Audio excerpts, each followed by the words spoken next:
مساء الخير على أحلى متابعين، كل سنة وانتم طيبين. ولو أول مرة تشوفوا فيديوهاتي، أنا جميلة محمد. عملت التورتة دي حبيب قلبي لابني حبيبي أحمد. كل سنة وانت طيب يا نور عيني. تعالوا نشوف مع بعض بقى روتيني في عمل التورت وازاي نزينها. وعملت فور سيزون، تورتة فور سيزون، نص فاكهة وشوكولاتة، صوص شوكولاتة ونوتيلا وكاندي جيلي. وتعالوا مع بعض نشوف. بسم الله الرحمن الرحيم. معانا نص دقيق سبونج. هنجيب ربع دقيق سبونج بالفانيليا وربع دقيق سبونج بالشوكولاته. عشان هنعمل تورته نص شوكولاته ونص كريمه. وهناخد 7 بيضات، ومعانا محسن جل، ومعانا فانيليا سايله، ومعانا ميه دافيه. كل ربع دقيق سبونج هياخد 3 بيضات ونص. هقول لكم ازاي هنعمل 3 بيضات ونص. عشان النص كيلو دقيق سبونج بياخد يجي 6 بيضات، فانا حبيت ازود عشان يضاعف الكميه. هنحط ال3 بيضات يا حبيب قلبي كده، وهنقسم البيضه نصين. هنحط نص في الدقيق سبونج والنص التاني على الدقيق سبونج التاني. هنحط 3 بيضات ومعلقه ونص محسن جل، ومعلقه فانيليا سايله، و... وهنضرب يا حبيب قلبي الكلام ده، وربع كوبايه ميه دافيه. وهنحط دقيق الاسبونج الفانيليا عليهم، وهنضرب لمدة 5 دقايق. القوام يتقل معانا كده ويتضاعف ويبقى قوام كريمي كده، الخليط يعني يتقل معانا. هنضرب بقى الدقيق الاسبونج بالشوكولاتة نفس الكلام، 3 بيضات ونص ومعلقة ونص محسن جل، ومعلقة فانيليا سايلة صغيرة، وربع كوباية مية دافية. وهنضرب الكلام ده قبل حاجه بسيطه، بعد كده ننزل بالدقيق سبونج، الربع الدقيق سبونج الشوكولاته. هنضرب يا حبيب قلبي نفس الكلام. قوام يتقل معانا كده، ويتضاعف لون يفتح كده. هنكون مسخنين الفرن على 180 درجه اثناء ما بنعمل خليط الكيك. تمام. هنجيب الصينيه اللي هي النص الوسط اللي هي في طقم القوارب، وهنبتدي هنغلفها بورق زبده، بتجيب من اي سوبر ماركت، وهنغلفها بورق زبده. وهنبتدي نعمل بالخليط كده عشان ورق الزبدة يمسك في الصينية. هنبتدي بقى نقسم الصينية كده يا حبيب قلبي ورق ترانسفير. عشان نعمل نص بالكريمة ونص بالشوكولاتة، كيك بالشوكولاتة وكيك بالفانيليا. يا حبيب قلبي، وبعد كده هنحط الخليط كله، خليط السبونج، خليط الشوكولاتة وخليط الفانيليا. وهنبتدي نسوي الخليط كده يا حبيب قلبي، ونكون مسخنين الفرن على 180 درجة. هنسوي الكيك يا حبيب قلبي كده اهو، هنديله خبطة بسيطة كده عشان الكيك يتساوى. وهنسيبه لمدة 40 دقيقة في الفرن. مش هنفتح عليه تماما، على 180 درجة. وبعد كده ما يستوي هنسيبه 10 دقايق كده يهدى في الفرن، بعد كده نخرجه، منخرجوش على طول. هنبتدي بقى نشيل يا حبيب قلب ورقة الصنفير ده. آه انا كنت حاطه حاجز بس عشان اعرف احط خليط الكيك، عشان يبقى كيكة واحدة.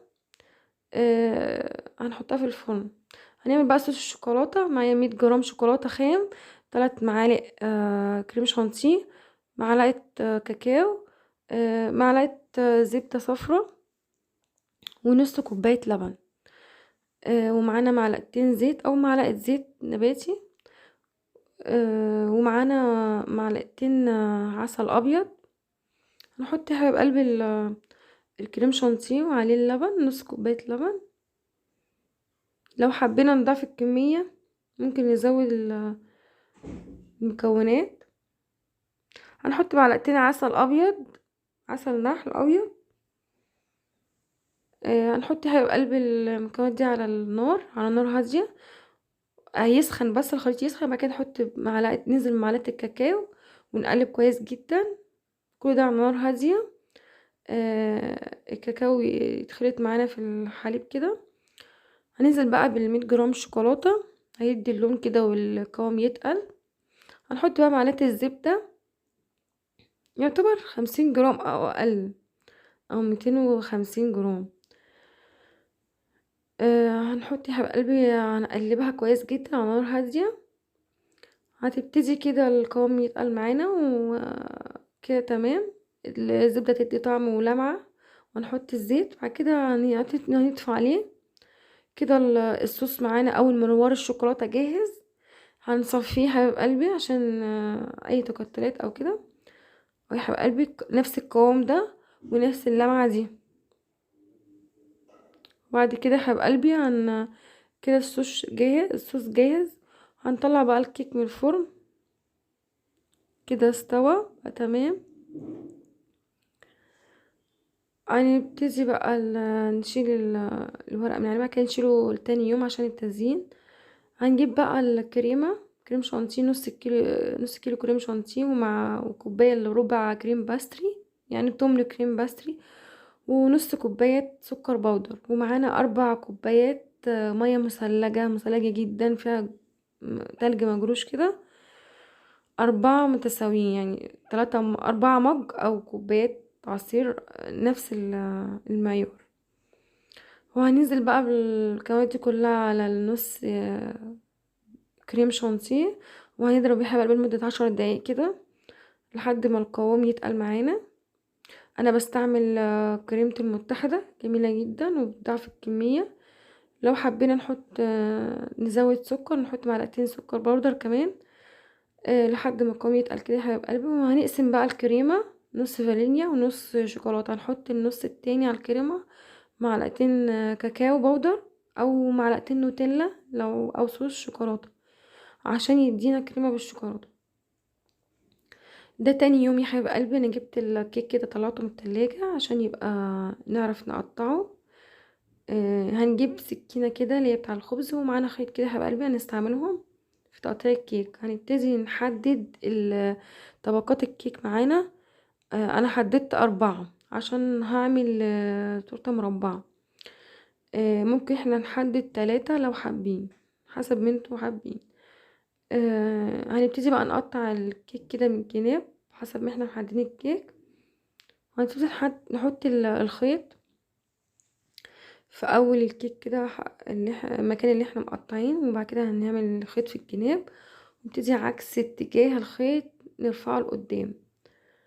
هيتقطع معانا طبقة الكيك ومتساوية جدا، ولا نحتاج منشار ولا اي حاجة.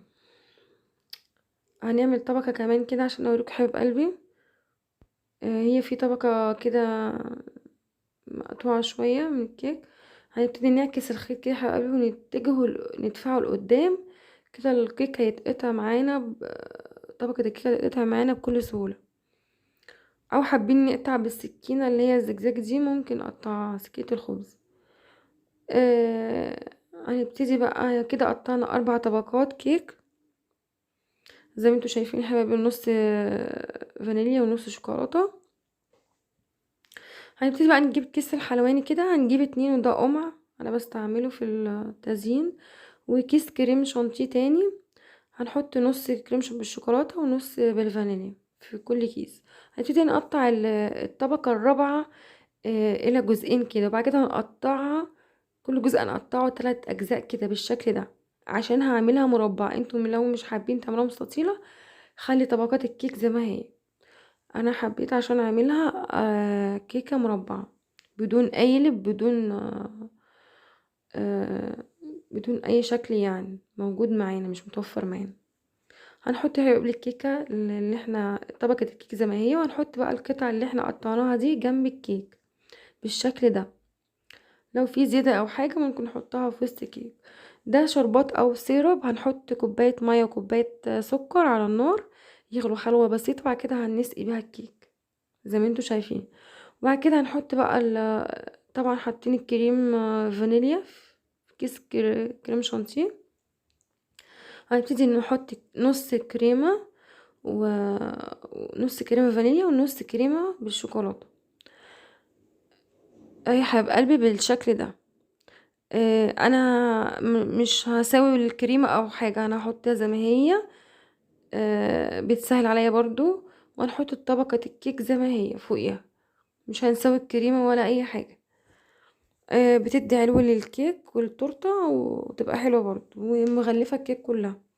هنحط طبقة الكيك التانية وهنحط قطع الكيك كده جنبها عشان تبقى مربعة. وطبعا هنسقيها بالسيرب عشان يدي طراوة للكيك كده وتبقى طرية وحلوة، مع انها هي طرية مش محتاجة، بس هي بتدي طراوة للكيك كده. اعملوا كل الخطوات دي هتطلع الكيكة معاكم والتورتة ناجحة بإذن الله. الكريمة مغطية الكيك تماما، مفيش اي فراغات، وبتعلي الكيكة. طبعا لو انتوا عاوزين تحشوا الكيك برضو بأي حاجة، قطع فاكهة، قطع كريسبي، اللي هو الشوكولاتة، اي حاجة حابين تحشوها احشوها، مكسرات. بس انا يفضل الكريمة كده بتبقى اخف، والكيكة بتبقى اخف، كل التزيين والحشو بيبقى من فوق. دي طبقة الأخيرة. الطبقة الأخيرة هي 3 طبقات كده، يبقى كده عملنا 3 طبقات من التورتة. دي الطبقة الأخيرة هنسقيها. أنا جبت اللي هي الطبقة الأخيرة حطيتها فوق خالص عشان تبقى سطح الكيك متساوي وجميل. هنحط بقى نص كريم شوكولاتة ونص، هنغلف بقى خلاص كده، خلاص ده آخر طبقة. هنغلف الجناب بالكريمة شوكولاتة، النص بتاع كريمة الشوكولاتة هنغلفه فوق وتحت والجناب. كده تمام. هنسوي بقى، عندنا سكرابر كده او سكينة هنسوي بيها الكريمة دي اخر طبقة عشان نسوي بيها الكيك ونغطي الكيك كله. اهو يا حبيب قلبي بكل سهولة هنسوي بيه. ده بيسهل معانا تسوية الكيك وبيخلي سطح الكيك ألمس وجميل. هنسوي الجناب طبعا، ونخلي احرف التورتة كده تكون متساوية ولها احرف حادة كده. وهنغطي برضو كده، غطينا النص بالشوكولاتة، وهنغطي برضو النص التاني بالفانيليا، نغطيه بكريمة الفانيليا بالشكل ده. حبيب قلبي نفس الكلام، الكلام الجميل ده. كده غطينا الكيكة كلها. هنبتدي نساوي كده يا حبايبي بالسكرابر معانا. كيكة سهلة في التظبيط كده، بتبقى سهلة. اه يا حبيب قلبي سوينا الجناب وسوينا احرف التورته وسوينا سطح الكيكه. هنبتدي بقى نجيب ميه سخنه او ميه دافيه، هنبل السكرابر حاجه بسيطه كده، هنبله حاجه بسيطه جدا. هنبتدي بقى نمشي على الكريمه اللي احنا عاملينها او على التورته كيك، حاجه بسيطه كده عشان الكيكه تبقى الكريمه تبقى ملسه كده، ونعرف نحط عليها الصوص او المروار والشوكولاته او التزيين بتاعنا. يا حبيب قلبي هنبتدي نساوي الكيكه على سطح الكيكه كده بالظبط كده ألمس وجميل. نبتدي معانا سكرابر تاني زي الزجزاج كده او ليه سنون كده، بنبتدي نعمل شكل في الجناب زي الشكل دوت. يا حبيب قلبي على قد ما تقدروا تعملوا، او ممكن تجيبوا ورق تنسيفي تغطوا الكيكه من الجناب اللي هو بيبقى في التورت في المحلات ده، او الشكل ده اسهل. هنبتدي بقى نزين بالفاكهه. نعمل تزيين الفاكهة، نجيب تفاحة نقسمها نصين ونبتدي نعمل الشكل اللي انتوا شايفينه ده. مش حابين تعملوا الشكل ده قطعوا التفاحة على طول. بس يعني هو بيديها شكل جميل، بس انا السكينة ما كانتش مساعداني، ما كانتش حامية، مش عارفة اقطع بيها خالص. ولازم اي تقطيع فاكهة او اي تزيين بيجيب سكينة حامية، دي كانت متوفرة عندي. قطعت قطعت بيها كده يا حبيب قلبي، ونبتدي بقى نعمل بيها شرايح كده، شرايح رفيعة جدا، شرايح التفاح بتبقى رفيعة جدا. نقطع بحكمة كده، او يعني نحاول نقطع حاجة كده جمالي، حاجة شكلها جميل. هنبتدي بقى نعمل بإيد تحت كده وإيد من فوق، نعمل شكل بالمروحة كده، شكل مروحة او شكل الشكل ده. هنبتدي بقى نعمل نص التفاحة التاني زي شكل فراشة او شكل وردة كده، او هنبتدي نضغط بقى بالسكينة زي ما انا بضغط كده. هنقسم ربع التفاحة دوت ل3 اقسام. هنبتدي نجوف التفاحة كده، من فوق ومن تحت، ننزل بيها لتحت كده ونجوفها لتحت، يقوم الشكل طالع معانا. انا مسرعه الفيديو، لو انتوا حابين تهدوا الفيديو شويه وشوفوا التقطيع ازاي. السكينه مش مساعده معايا خالص، وكنت متضايقه جدا ومش عارفه اعمل الشكل. بضغط عليها ومش راضيه تقطع خالص، بس انا حاولت يعني وعملت. عملت بقى الكيوي 7 في 8 كده بالشكل ده، ونحاول نجوف الكيوي كده، السكينه لجوه نجوفها شويه عشان الشكل يتقطع معانا بالشكل ده. هنجيب الكواية التانية بقى نقطعها شرايح بالشكل ده زي ما انتوا شايفين. لازم يا حبايب قلبي الفاكهة تكون صبحة، ما تكونش دبلانة، ولازم السكينة تكون حامية. هي الفاكهة صبحة حلوة، لكن السكينة ما كانش مساعدين خالص، وكنت متضايقة جدا. بس الحمد لله يعني قطعنا وطلع الشكل حلو يعني. وقطعنا بقى التفاحة الصفرة دي بالشكل ده عادي جدا. هنبتدي نضغط عليها، الشكل عشان يتعمل لازم نضغط عليها كده هيبقى قلب. وبعد كده نعمل شكل مروحة، وبعد كده هنجيب ده ملمع جل للفواكه. ده اللي بيحطوه في التورت، اللي بتشوفوا شكل التورته بتلمع كده وجميل. ده ملمع جل بيتجاب من عند المستلزمات الحلواني، بنلمع بيه الفاكهه كده بالشكل ده. ولو حابينه تزودوا او تجودوا، هاتوا كمبوت خوخ كده، ده كان متوفر عندي فجبته. قطعته شرايح بالشكل ده. وهنجيب بقى شوكولاته فلوتس كده، مواعيد ميلاد بقى لازم نعمل حاجه جميله تفرح اولادنا. يعني هو يوم في السنه، مش كل يوم بنعمل تورت. فهنجيب برضو فاكهه على القد، ونجيب تزيين على القد، والشوكولاته او المتوفر معانا. مش مطلوب مننا احنا نزود او نكتر على التورته حاجات. باي حاجه بسيطه عندكم اعملوها، باي حاجه متوفره اعملوها.